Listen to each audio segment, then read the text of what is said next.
শীতের রাতে গরম গরম দোয়া ওঠা খুদের চচ্চড়ি আর মজার ভর্তা খেতে কার না ভালো লাগে। আজ আমি রান্না করব খুদের চচ্চড়ি আর মজার ভর্তা।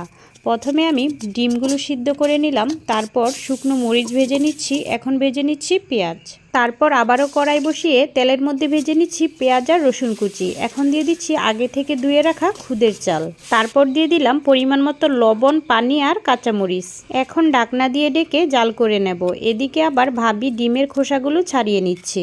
এখন লবণ দিয়ে শুকনা মরিচগুলো গুঁড়ো করে সাথে পেঁয়াজগুলো মেখে ডিমের ভর্তাটা তৈরি করে নেবে। এদিকে আবার খুদের চচ্চড়িতে বলক উঠে গেছে, তাই আমি একটু নাড়াচাড়া দিয়ে দিলাম। এখন ভাবি ডিমের ভর্তায় দিয়ে দিল সরিষার তেল। এদিকে আবার খুদের চচ্চড়িটা রান্না করা হয়ে গেছে। এখন একটু নেড়েচেড়ে ঢাকনা দিয়ে ঢেকে কিছুক্ষণ দমে রেখে দেব। শীতের রাতে সবাই মিলে একসাথে বসে গরম গরম দোয়া ওঠা খুদের চচ্চড়ি ভর্তা দিয়ে খেতে কিন্তু দারুণ মজা ছিল।